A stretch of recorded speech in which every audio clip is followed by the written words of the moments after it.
Dia 26 de agosto de 2020 começa agora mais um programa Saúde Crítica, uma parceria da Telesur com a Rede Nacional de Médicas e Médicos Populares. Nós debateremos no dia de hoje sobre a questão do despejo durante a pandemia. Questionamos se despejo durante a pandemia é crime. O programa de hoje é exibido pelo Brasil de Fato, pelos Jornalistas Livres e também pelo Mídia Ninja. E você também pode escutar o nosso programa nas principais plataformas de podcast pelo Medicina em Debate. No dia de hoje nós recebemos Tuíra Tule, do Quilombo Campo Grande, do Coletivo de Mulheres Raízes da Terra e também da Cooperativa Camponesa. Ela fala com a gente da cidade de Campo do Meio, lá em Minas Gerais. Bom dia, Tuíra, bem-vinda.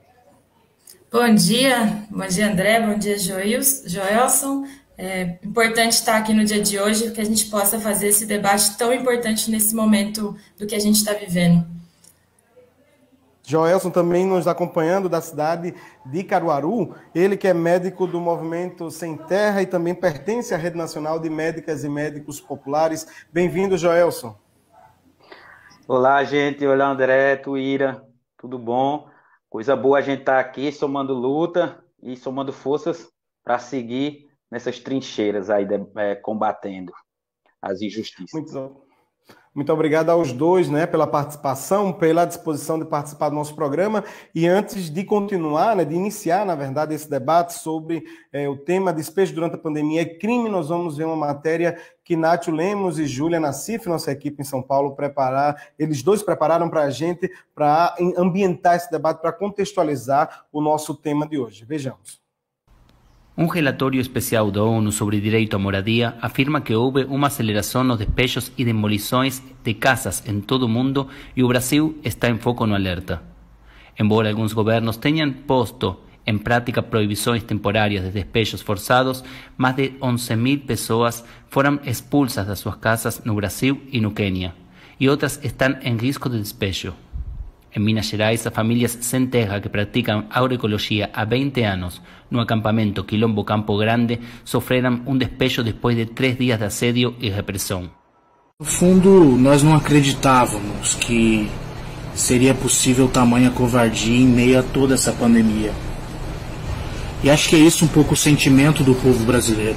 No sul da Bahia, no dia 20 de agosto, foi emitida uma liminar de reintegração de posse para uma parte da aldeia Novo Guerreiro, por pedido do dono do aeroporto Fly Club. 24 famílias, aonde o dono, que se diz dono, veio entrar com ação contra esse povo.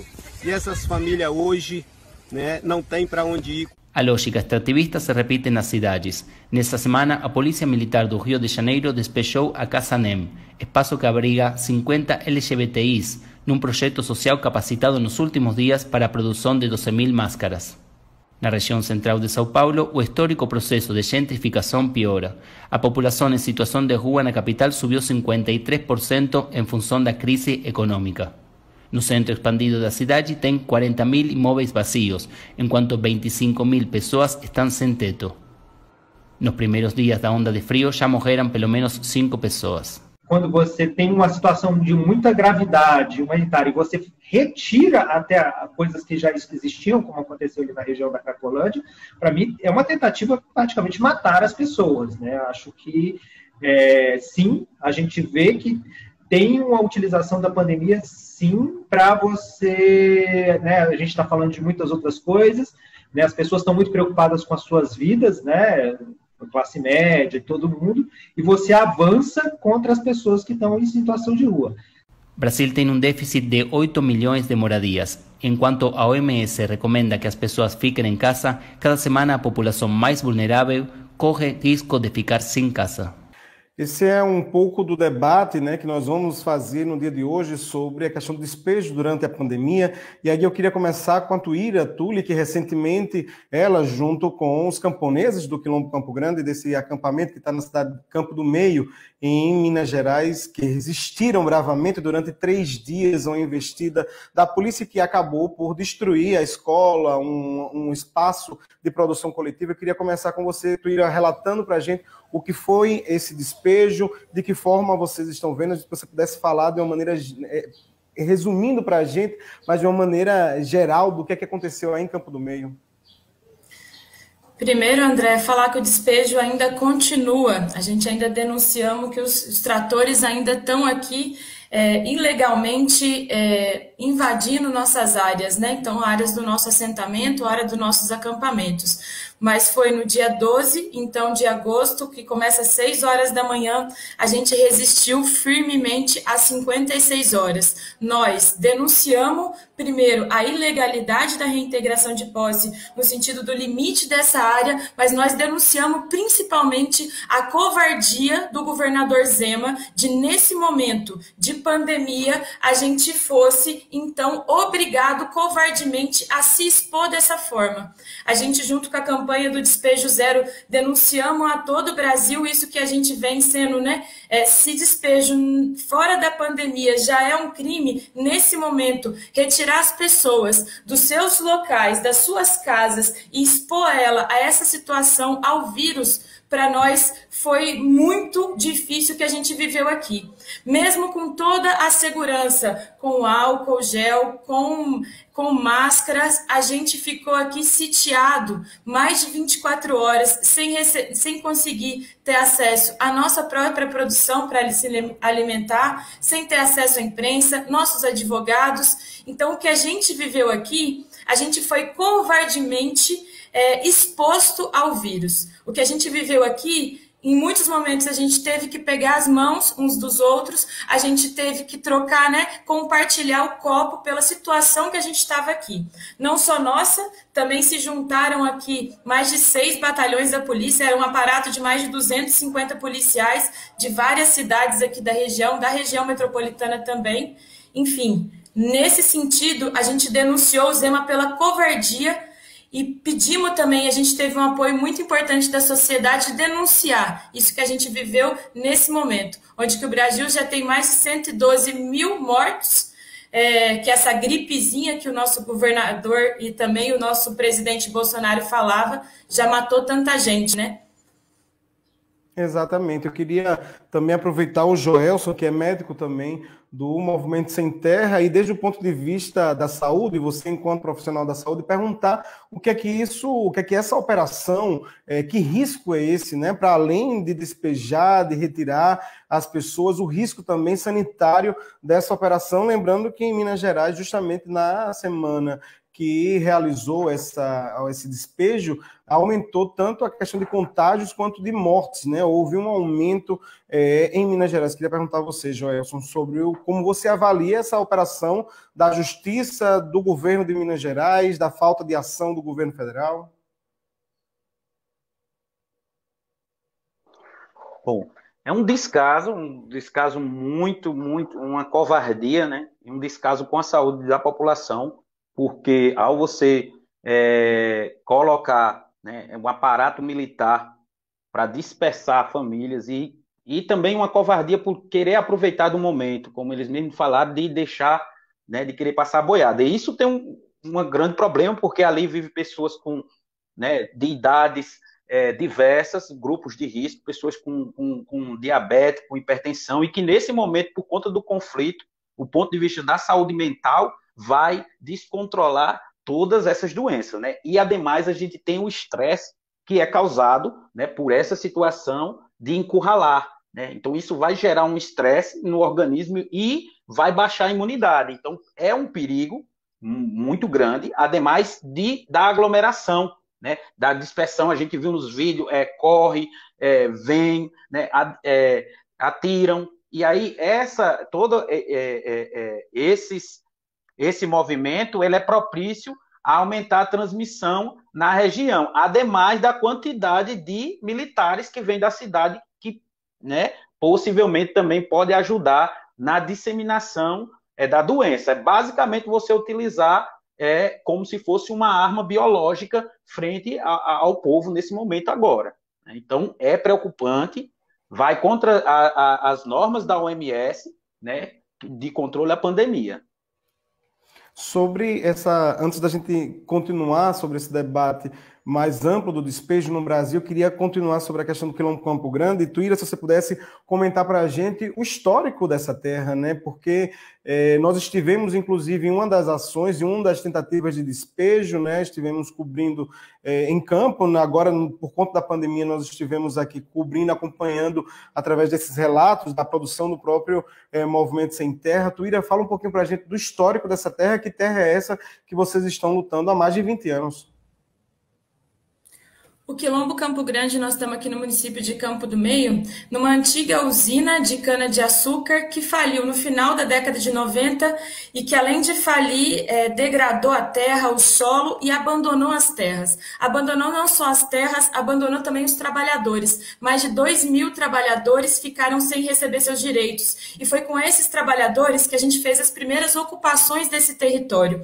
E assim, ao longo desses 22 anos, fomos ocupando todo esse território. Hoje nós temos 450 famílias, então essa terra que gerava riqueza, que gerava trabalho precário, né, quantos trabalhadores que ficaram sem receber, que era de um dono, hoje o Quilombo Campo Grande é de 450 famílias. De 2.000 pessoas, onde que a gente produz, né, café, temos café Guaí, mais de 2 milhões de pés de cafés plantados aqui, sem subsídio nenhum do Estado, com o nosso esforço, né, enquanto o povo sem terra. Nós temos mais de 150 mil árvores, mais de 1.000 hectares de lavoura, de milho, feijão, gergelim, amendoim, enfim, uma terra que era de um dono, que gerava riqueza para uma família, hoje gera riqueza e vida digna para 450 famílias. Com uma diversidade, essa terra que foi abandonada, que antes era de monocultivo, hoje a gente produz mais de 150 tipos de verduras,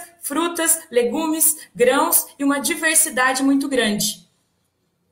Joelson, eu queria, já entrando sobre a questão da denúncia internacional, a própria ONU fala que 11.000 pessoas foram expulsas somente entre o Brasil e o Quênia, inclusive um dado que está na matéria, né, do Nath Lemos e da Júlia Nassif. O que representa essas expulsões e de que forma você, enquanto médico formado em Cuba, de que forma vocês veem esse tratamento a nível internacional dessa pandemia, esse despejo, o que é que isso representa e de que forma isso pode ser denunciado internacionalmente a partir dessas redes que vocês fazem parte aqui no Brasil e no mundo todo?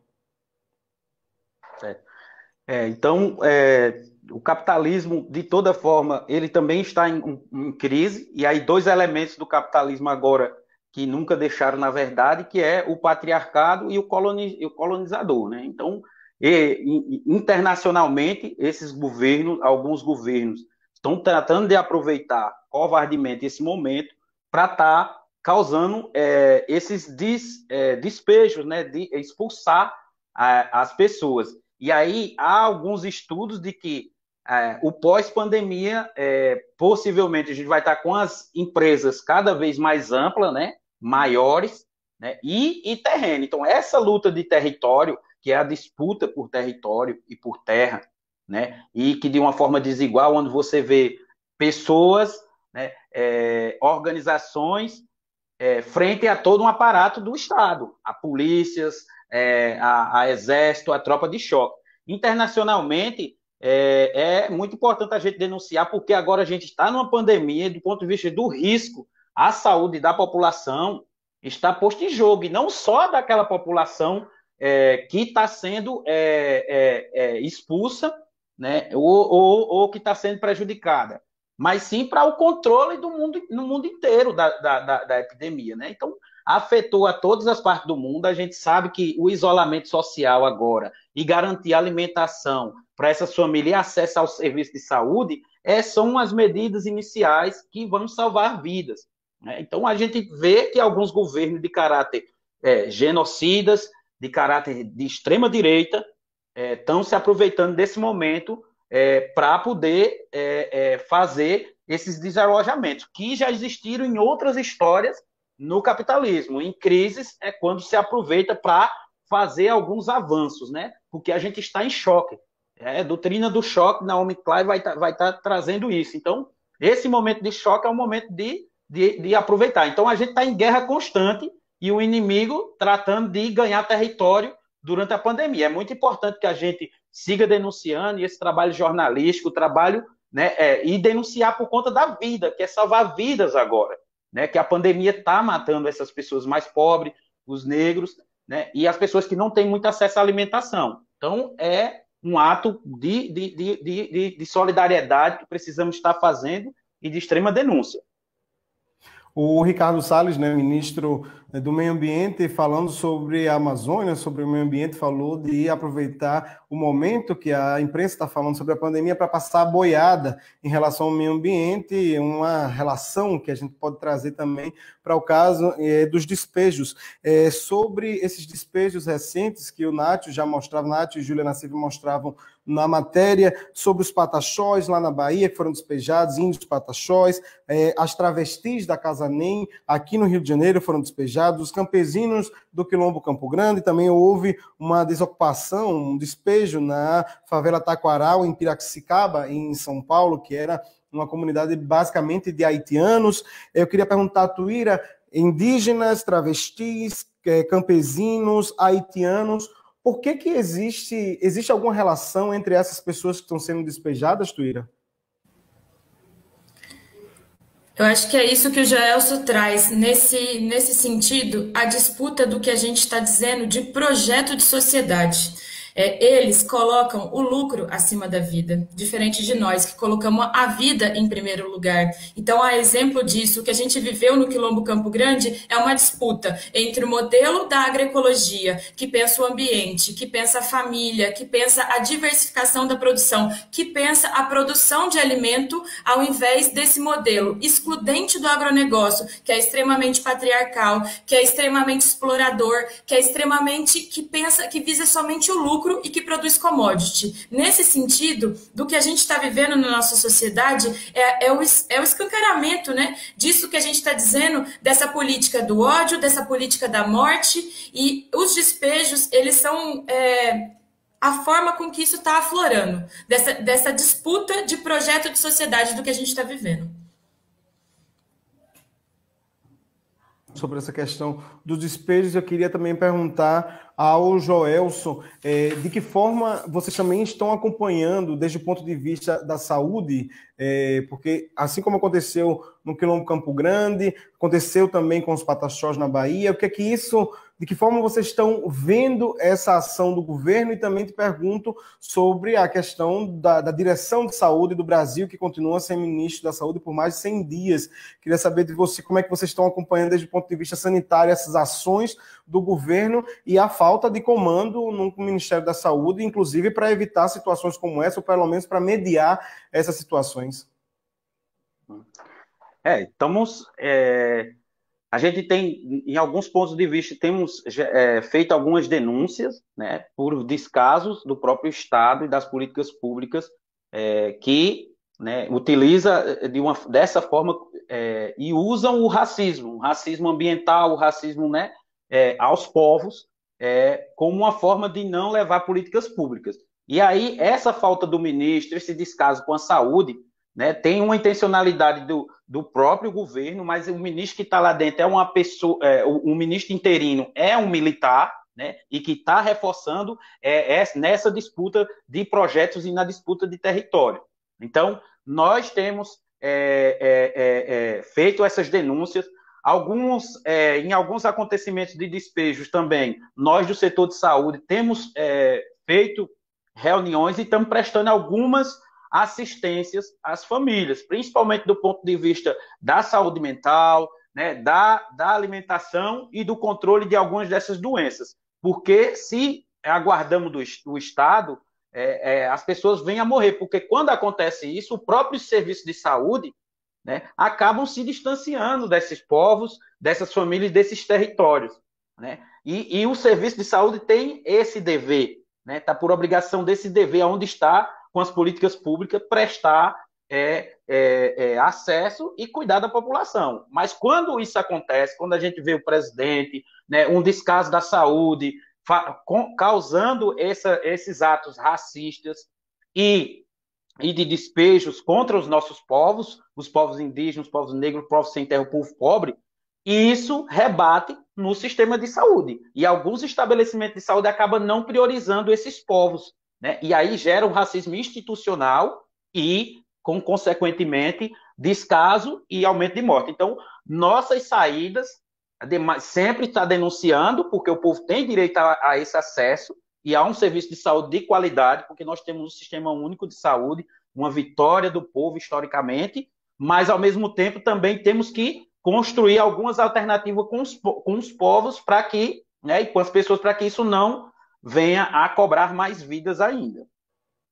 Sobre a questão da medicina também natural, eu queria trazer esse debate, lembrando que o Quilombo Campo Grande, esse assentamento, esse acampamento do Movimento Sem Terra, lá em Minas Gerais, também faz esse trabalho.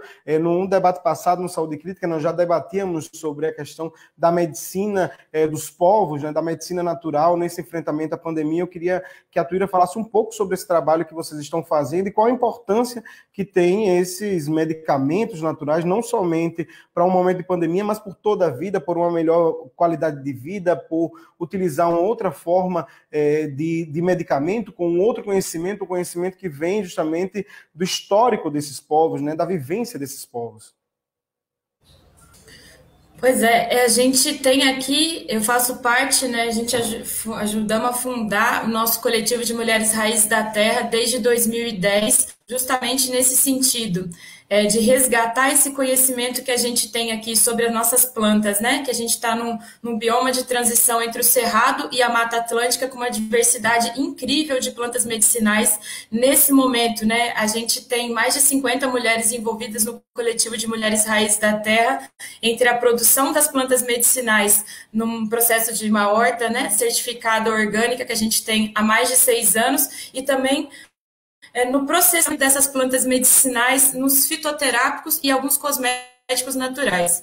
Nesse final de inverno, e seria bacana que a gente pudesse falar aqui muito mais de coisa boa, de pensar, né, nesse sentido de ter que fazer a denúncia e viver isso tudo e enfrentar isso tudo que a gente está passando nesse momento, né? Nesse momento do final do inverno, a gente está colhendo o que a gente chama das nossas flores da resistência, que é a nossa camomila. Faz 8 anos que a gente produz a camomila aqui no sul de Minas, que é uma planta que para nós tem um significado, que é uma planta calmante, que é uma planta que auxilia a gente no equilíbrio, né, nesse momento tão importante para nós. E essa é uma das mais de 20 variedades de plantas que a gente produz aqui, né, entre a mil-ramas, mais de 5 variedades de menta, de hortelã, e que a gente faz aqui os fitoterápicos. São medicamentos que contribuíram muito nesse sentido.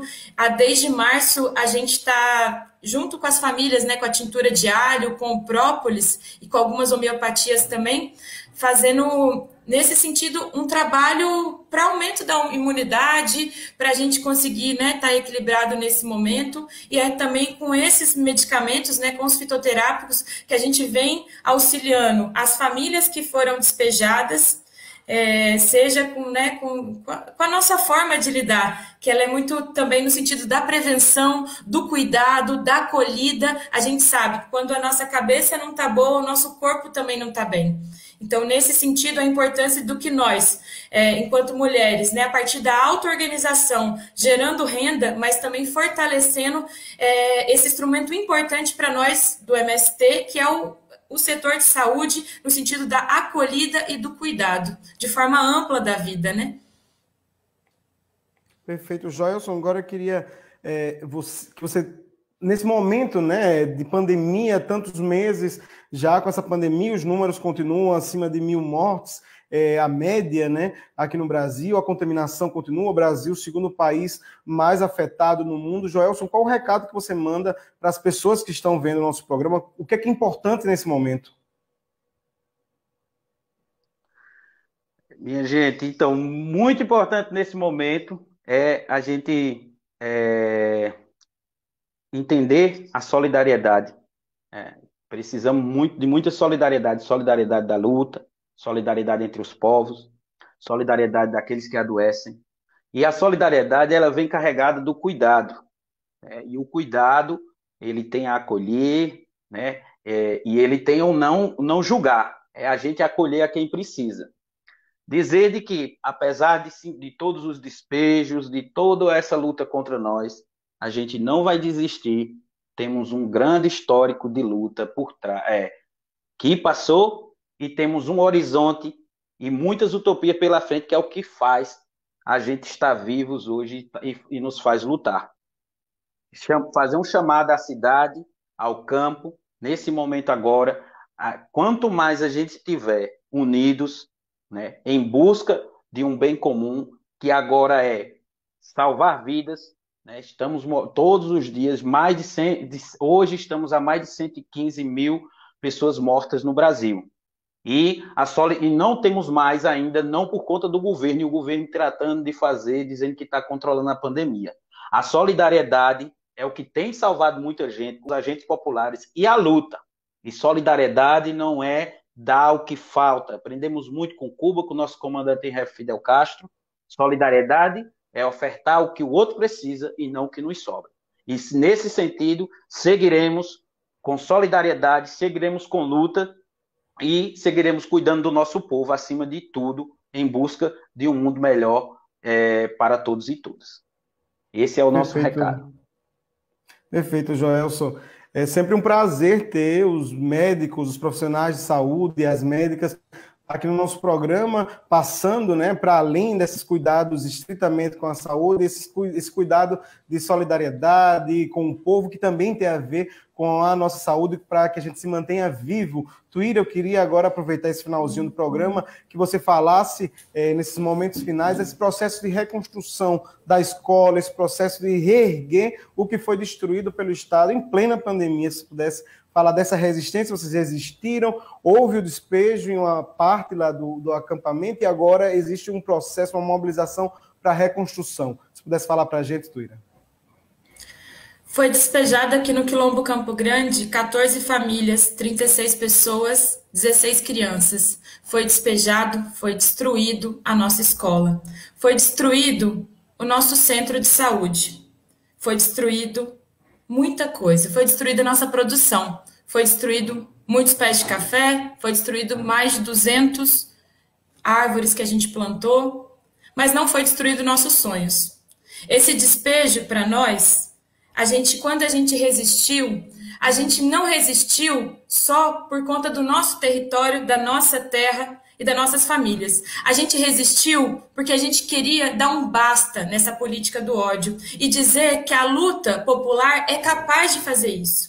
Então, o despejo para nós, apesar de muito triste, ele trouxe esse despertar da solidariedade, como o camarada Joelson disse, mas de toda a sociedade, que ajudou a gente a ecoar nossa voz, a pressionar as autoridades, e nem com isso a gente travou esse despejo.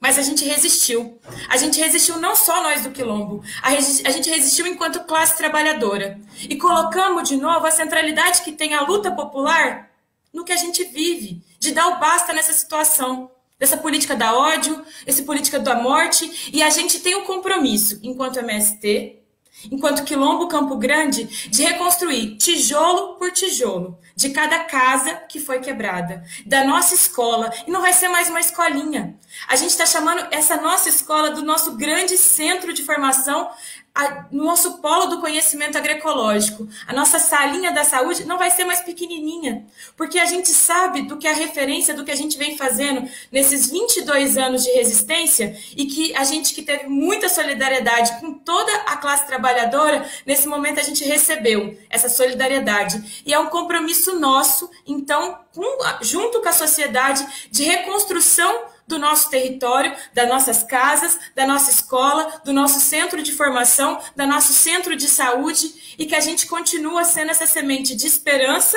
e de prática no que a gente está dizendo nessa disputa de modelo de desenvolvimento e da vida. Então é um chamado também para que todos, né, nesse momento que a gente esteja em casa, nesse momento que isso para nós é preservar a saúde, nesse momento, mas que esse momento vai passar e que a gente vai estar junto, enfrentando tudo isso.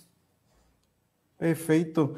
Tuíra Tule, do Quilombo Campo Grande, do Coletivo de Mulheres Raízes da Terra, da Cooperativa Camponesa. Também falamos com Joelson Santos, médico do MST e da Rede Nacional de Médicas e Médicos Populares. Muito obrigado aos dois por contribuírem com esse programa de hoje, por participarem desse espaço de debate, desse espaço de mobilização e desse espaço de animação também para vocês que estão resistindo, para vocês que estão lutando por seus direitos. A Telesur é o veículo de comunicação, é um dos veículos de comunicação que tem o papel, que tem a função, que tem a obrigação de abrir espaços para o povo que resiste. Muito obrigado a vocês que nos assistiram nesse programa Saúde Crítica, um programa da Telesur em parceria com a Rede Nacional de Médicas e Médicos Populares. Nós somos a Telesur, o sinal informativo da América Latina e do Caribe.